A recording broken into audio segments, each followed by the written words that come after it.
샬롬, 하나님과 동행하는 새벽기도회 달라스 임마누엘 교회 권성철 목사입니다. 오늘도 하나님과 동행하며 풍성함을 누리시는 저와 여러분이 되시길 주님의 이름으로 축복합니다. 오늘 말씀은 예레미야 40장 1절에서 16절까지의 말씀입니다.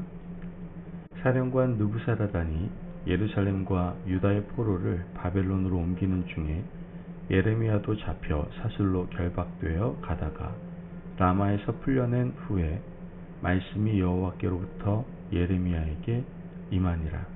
사령관이 예레미야를 불러다가 이르되 내 하나님 여호와께서 이곳에 이 재난을 선포하시더니 여호와께서 그가 말씀하신 대로 행하셨으니 이는 너희가 여호와께 범죄하고 그의 목소리에 순종하지 아니하였으므로 이제 이루어졌도다.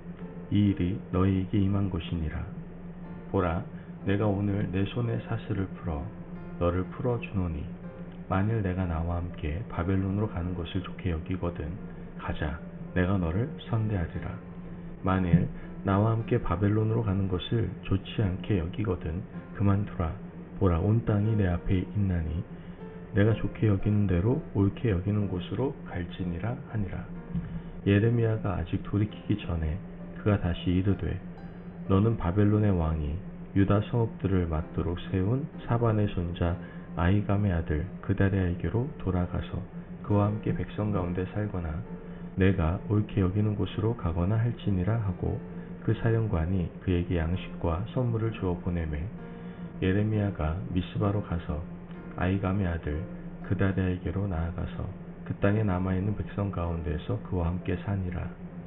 들에 있는 모든 지휘관과 그 부하들이 바벨론의 왕이 아히감의 아들 그다랴에게 그 땅을 맡기고 남녀와 유아와 바벨론으로 잡혀가지 아니한 빈민을 그에게 위임하였다 함을 듣고 그들 곧 느다냐의 아들 이스마엘과 가레아의 두 아들 요하난과 요나단과 다누멧의 아들 스라야와 느도바 사람 에베의 아들들과 마아가 사람의 아들 여사냐와 그들의 사람들이 미스바로 가서 그다랴에게 이르니 사반의 손자 아히감의 아들 그다랴가 그들과 그들의 사람들에게 맹세하여 이르되 너희는 갈대아 사람을 섬기기를 두려워하지 말고 이 땅에 살면서 바벨론의 왕을 섬기라.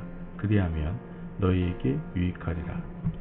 보라, 나는 미스바에 살면서 우리에게로 오는 갈대아 사람을 섬기리니 너희는 포도주와 여름 과일과 기름을 모아 그릇에 저장하고 너희가 얻은 성읍들에 살라 하니라. 모압과 암몬 자손 중과 에돔과 모든 지방에 있는 유다 사람도 바벨론의 왕이 유다의 사람을 남겨둔 것과 사반의 손자 아히감의 아들 그다랴를 그들을 위하여 세웠다 함을 듣고 그 모든 유다 사람이 쫓겨났던 각처에서 돌아와 유다 땅 미스바에 사는 그다랴에게 이르러 포도주와 여름 과일을 심히 많이 모으니라. 가레아의 아들 요하난과 들에 있던 모든 군 지휘관들이 미스바에 사는 그다랴에게 이르러 그에게 이르되 암몬 자손의 왕 바알리스가 내 생명을 빼앗으려 하여 느다냐의 아들 이스마엘을 보내준 줄 내가 아느냐 하되 아히감의 아들 그다랴가 믿지 아니한지라. 가레아의 아들 요하난이 미스바에서 그다랴에게 비밀이 많아여 이르되 청하노니 내가 가서 사람이 모르게 느다냐의 아들 이스마엘을 죽이게 하라. 어찌하여 내가 그 생명을 빼앗게 하여 내게 모인 모든 유다 사람을 흩어지게 하며 유다의 남은 자로 멸망을 당하게 하랴 하니라. 그러나 아히감의 아들 그다랴가 가레아의 아들 요하난에게 이르되 내가 이 일을 행하지 말 것이니라. 내가 이스마엘에 대하여 한 말은 진정이 아니니라 하니라. 아멘. 하나님의 말씀입니다. 성공적인 인생을 살아가는 사람에게 진실을 보기는 쉽지가 않습니다. 성공이라는 환영에 가려져 그 사람의 진실을 발견하기가 쉽지가 않다는 것이죠. 우리는 성공한 사람을 볼 때 그 사람의 진면목보다는 어떻게 저렇게 많은 돈을 모았을까, 성공 비결은 무엇일까에 더 집중을 하게 됩니다. 하지만 사람의 진정성과 참됨은 실패 이후에 드러나는 법이죠. 실패를 어떻게 다루어 가는지, 절망의 구덩이에 어떻게 일어서는지를 통해서 그 사람의 진위를 알 수가 있게 되는 겁니다. 나라도 마찬가지죠. 나라가 망한 이후에 진짜가 나타나는 겁니다. 보이는 나라가 망했지만 보이지 않는 하나님의 나라를 보고 일어서는 사람들이 있습니다. 그들이 진짜입니다. 인간의 역사는 나라가 망하면 끝나지만 하나님의 나라는 영원히 이어집니다. 남유다가 망했다고 해서 하나님의 나라가 망한 것은 아닙니다. 하나님의 나라는 여전히 이어지고 있다는 것이죠. 선지자 예레미야는 나라가 망한 후에 하나님을 향한 진정성을 더 많이 보여주고 있습니다. 유다가 완전히 망했습니다. 점령군 사령관인 느부사라단이 바벨론 군대를 예루살렘에 주둔시키고 유다 백성들을 바벨론으로 끌고 갑니다. 어떤 사람은 끌려가고 어떤 사람은 각자 도생을 도모하게 되죠. 선지자 예레미야도 바벨론의 느부사라단에 의해서 바벨론으로 끌려가던 중이었습니다. 그런데 하나님께서 느부사라단을 통해서 예레미야에게 이런 말씀을 전하십니다. 오늘 본문 2절에 3절 말씀을 보면 사령관이 예레미야를 불러다가 이르되 내 하나님 여호와께서 이곳에 이 재난을 선포하시더니 여호와께서 그가 말씀하신 대로 행하셨으니 이는 너희가 여호와께 범죄하고 그의 목소리에 순종하지 아니하였으므로 이제 이루어졌도다. 이 일이 너희에게 임한 것이니라. 이방인 사령관이 한 말이 맞는지 의심스러울 정도로 매우 성경적입니다. 이 말은 하나님의 백성들에게는 수치스러운 말이기도 하죠. 왜입니까? 이방인의 입을 통해서 나라가 망한 이유를 말하고 있기 때문입니다. 이방인 사령관의 입을 통해서 뼈아픈 현실을 들어야 하는 이 상황이 유다 백성들에게는 고통일 수밖에 없다는 것이죠. 하지만 성경 곳곳에서 하나님께서는 이방인의 입을 통해서 혹은 짐승의 입을 통해서 하나님의 백성들을 책망하십니다. 아브라함과 사라가 기근을 피해 이집트로 내려갔습니다. 아내를 뭐라고요? 누이라고 속이게 되죠. 이집트 왕 바로는 사라를 아내로 취하게 됩니다. 하지만 하나님께서 꿈에 바로에게 나타나셔서 그를 책망하셨죠. 바로가 깨어서 아브라함을 불러 그를 책망합니다. 너는 하나님의 사람인 줄 알았는데 어찌 나에게 이렇게 하느냐. 이방인에게 책망당하는 것은 하나님 백성의 수치입니다. 발람이 모압 왕 발락에게 돈을 받고 하나님의 백성들을 저주하기 위해서 길을 떠났습니다. 그때 하나님께서 나귀의 입을 여시고 나귀를 통해서 발람을 책망하셨죠. 짐승에게 책망당한다라는 것, 이것도 수치입니다. 하나님 백성들이 믿지 않는 사람들에게 책망받는 것은 어제 오늘 일이 아닙니다. 오늘 이 땅의 교회들이 믿지 않는 사람들에게 책망받는 것은 낯선 일도 아니고요. 이상한 일도 전혀 아닙니다.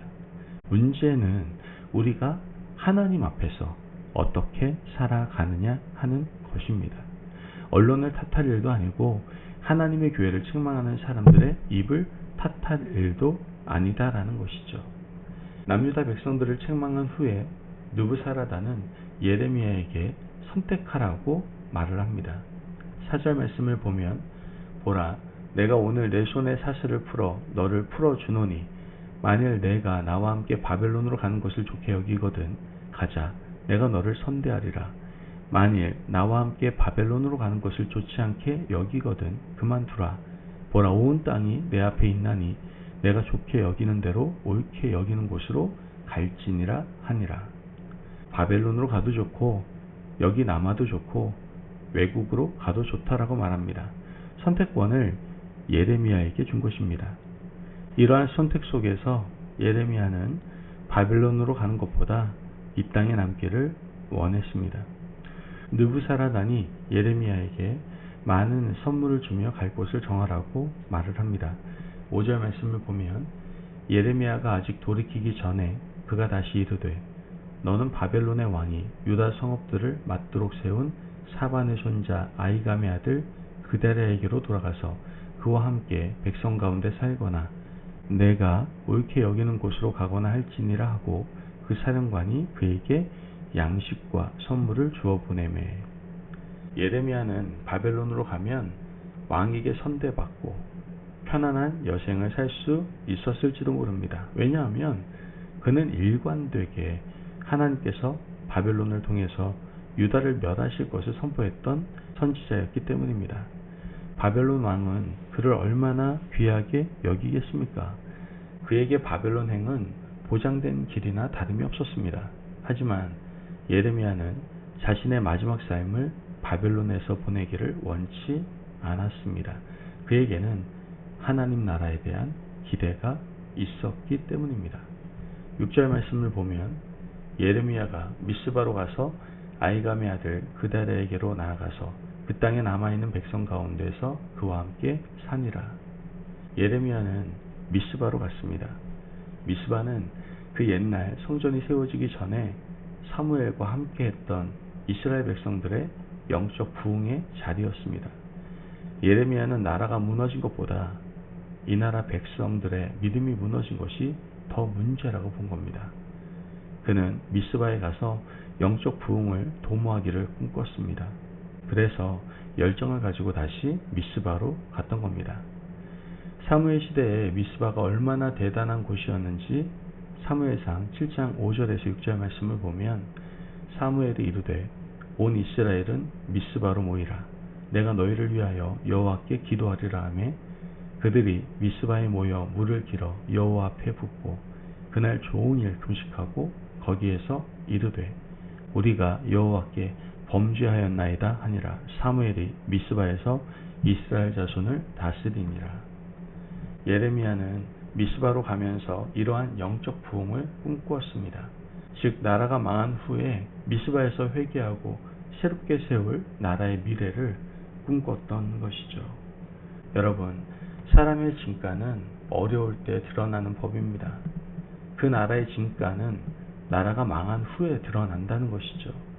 우리 인생이 곤두박질 치고 있을 때 어떤 선택을 하고 있습니까? 될 대로 되라는 마음, 포기하겠다는 마음, 사람을 원망하는 마음으로 일관하고 있다면 오늘 예레미야를 통해서 힘을 얻기를 간절히 바랍니다. 나라가 망했다고 해서 하나님의 나라가 망한 것은 아닙니다. 우리 인생이 어려움을 겪고 있다고 해서 내 인생 전체가 망한 것이 아니다라는 것이죠. 하나님은 여전히 살아계시고 하나님은 여전히 일하고 계시며 하나님은 여전히 나와 함께 계십니다. 그러므로 그 하나님을 붙들고 새로운 영적 부흥을 위해서 다시 무릎 꿇고 하나님의 은총을 구하는 저와 여러분이 되시길 주님의 이름으로 축복합니다. 아멘. 기도하겠습니다. 사랑이 많으신 하나님 감사합니다. 오늘 우리에게 귀한 말씀에 은혜 허락하심을 감사합니다. 하나님, 한 번의 실패가 완전한 실패가 아님을 오늘 말씀을 통해서 깨닫게 해주시니 감사를 드립니다. 하나님, 언제나 우리가 그 실패 가운데에서 다시 일어서는 영적인 용기를 가질 수 있도록 우리에게 큰 은혜를 베풀어 주옵소서. 감사하며 예수님의 이름으로 기도합니다. 아멘. 오늘도 하나님과 동행하며 풍성함을 누리시는 저와 여러분이 되시길 주님의 이름으로 축복합니다. 여러분, 실패 후에 다시 일어서는 영적인 담대함을 갖기 위해서 하나님께 기도하시기를 바랍니다. 그때 하나님께서는 우리에게 은총을 베푸시고 그 실패의 자리에서 일어날 수 있는 용기를 허락해 주실 겁니다. 말씀 안에서 승리하십시오.